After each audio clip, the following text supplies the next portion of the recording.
வந்து உதயநிதி ஸ்டாலின் நிற்க போகிறதா சொல்கிறாங்க. அப்படி நின்று அவருக்கு ஆதரவு இருக்கா? நாங்கள் எப்படி தர முடியும்? தெரிஞ்சுனே கேட்குறீங்களா? நாங்கள் எப்படி தர முடியும்? தெரிஞ்சுனே கேட்குறீங்களா? நாங்கள்லாம் கொடுக்க மாட்டோம்.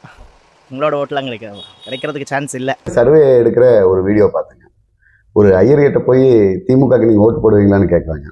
அவர் நாங்கள் எப்படி திமுக ஓட்டு போடுவோம் அப்படிங்கிறாரு. போடவே மாட்டேன்னு சொல்ற அளவுக்கு அந்த அளவுக்கு கோபம். அவங்க எப்படி போடுவாங்க? அடி அந்த அளவுக்கு வாங்கியிருக்காங்கல்ல. 1977 கலைஞர் ஆட்சிக்கு வர்றாரு. எந்த அரசாங்க அலுவலகம், தாலுக்கா ஆபீஸு, கலெக்டர் ஆபீஸு, எங்க எந்த ஆபீஸ்குள்ள பார்த்தாலும் 180 பேர் பூரா அவார்டு. சீனிவாசன், ரங்காச்சாரி, ராகவாச்சாரி, ஐயங்கார் ஃபுல்லா 180 பேர். நம்மால் யாருமே ஒரு 120 பேர் எல்லாம் எடுபடி வேலைகள் இருந்தாங்க. நம்மால் கலைஞர் எப்படியாவது இந்த நிலைமையை மாற்றணும், நம்ம ஆட்களை எல்லாம் உள்ள கொண்டு வந்து அதிகாரத்தில் உட்கார வைக்கணும்னு கவலைப்பட்டார், யோசிச்சாரு. எல்லா அலுவலகங்களுக்குலையும் ஓஏன்னு சொல்லி ஒரு போஸ்ட் உருவாக்குனார். 8வது 10வது SLC டிகிரி PUC படிச்ச எல்லாம் நம்ம ஆட்களை அது வரைக்கும் அந்த அப்படி ஒரு போஸ்டிங்கே கிடையாது. இல்ல, போஸ்டிங்கே ஒன்றும் இல்லை. இவர் உருவாக்குறாரு, ஓஏன்னு ஒன்று உருவாக்குறாரு. உருவாக்கி உள்ள கொண்டு வர்றாரு. 1,00,000 பேர்த்து உள்ள கொண்டு வந்து ஆபீஸுகளில் வேலைக்கு போடுறாரு. அந்த 1,00,000 பேருக்கு அடுத்த 6 மாசத்துல TNPSC எக்ஸாம்ல இலவச பயிற்சி கொடுக்குறாரு. எக்ஸாம் எழுதுறதுக்கு TNPSC எக்ஸாம் எழுதுறதுக்கு இலவச பயிற்சி அளிக்கிறார். அரசாங்கத்தின் செலவில் பயிற்சி, எல்லாத்தையும் பரீட்சை எழுத வச்சார். தேர்வானாங்க எல்லாரும். பாஸ் ஆனவங்களுக்கு பூரா போஸ்ட். எல்லாரும் பாஸ் ஆனாங்க. பாஸ் ஆன அத்தனை பேருக்கு போஸ்டிங் போட்டார். அத்தனை பேருக்கு அதிகாரத்தை கையில் எடுத்து கொடுத்தார்.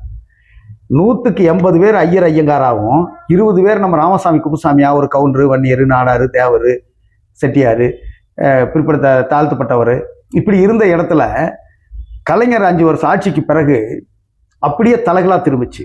150 பேர் கவுண்டரு, வன்னியர், நாடாரு, தேவரு, செட்டியாரு, தாழ்த்தப்பட்டவர், அருந்ததியர், ஆதி திராவிடர் எல்லாம் உள்ள வந்துட்டாங்க.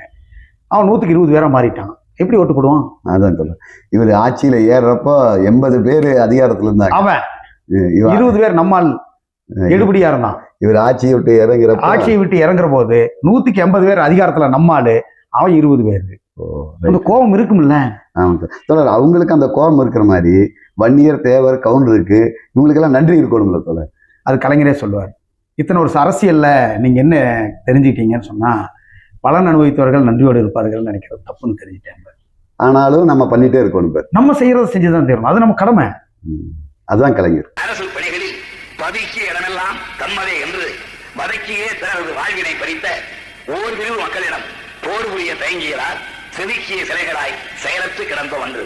1000 அடி பள்ளத்தில் விழுந்தவனை கைதூக்கி கரையேற்றும் நேரத்தில் கனமான பாறை ஒன்று அவன் தலையை உருட்டிவிட எத்தனைக்கும் உருத்தர்களை கண்டால் உதைக்கத்தான் வேண்டும், ஓட ஓட விரட்டத்தான் வேண்டும். 6லும் சாவுதான், 100லும் சாவுதான்.